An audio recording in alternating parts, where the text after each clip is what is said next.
Hah? Aduh pusing. Pala otak, pala Barbie pusing. Bolak-balik. Maju, mundur. Maju, mundur. Maju, mundur. Maju, mundur. Anjay, pusing banget coy. Perkenalkan, nama saya Cahaya Zalia dari kelas 9B akan membacakan monolog yang berjudul Kota Tanpa Buku. Kota tanpa buku. Pernahkah kau ke toko buku, perpustakaan, atau taman bacaan? Tidakkah kau merasa istimewa ketika berada di dalamnya? Di sekelilingmu ada berbagai toko dari dunia nyata dan khayalan, tempat yang pernah kau kunjungi dan yang belum. Informasi dan cerita dari masa lalu, masa kini, dan masa depan.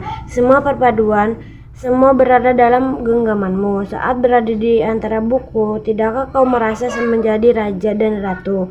Ruang dan waktu seolah menyatu tanpa batas. Kau bisa terbang, melintas sekat negara dan melewati berbagai zaman. Kau bisa menyelam ke dalam samudra, melayang di angkasa, bercanda dengan aneka satwa, dan berkelana di tengah padat kota, juga di rimba raya.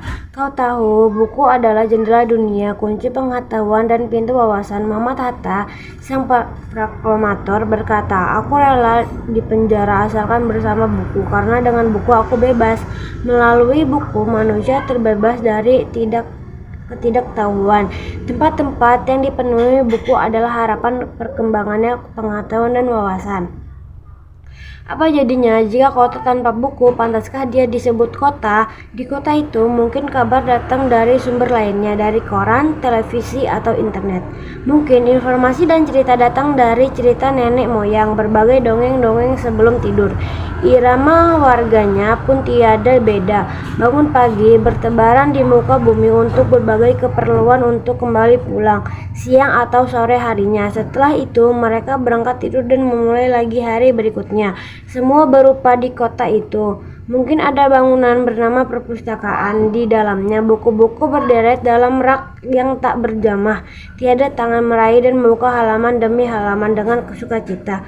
Mungkin juga ada tumpukan buku di sudut sekolah yang sepi dan berdebu, jarang dikunjungi, jarang dibaca. Buku-buku di sana terongok tanpa nyawa. Bagaimana dengan kotamu?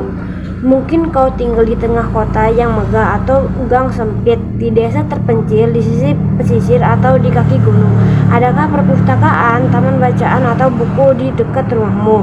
Jika ada, apakah tempat itu menjadi wadah berkumpulnya anak-anak dan warga, menjadi pusat perkembangan wawasan dan pengetahuan, atau hanya menjadi pajangan? Maukah kau menjadi orang yang menghidupannya? Kau bisa mengunjungi dan mengajak teman-teman membaca dan berbagai cerita di sana. Jadikan tempat itu sumber kegembiraan pengetahuan. Jika tempat itu belum ada, maukah kau menjadi orang yang mulai menghadirkannya? Kau bisa memulainya dari sebuah sudut di teras rumahmu. Ajak temanmu memulai langkah baru. Jangan biarkan waktu berlalu tanpa buku.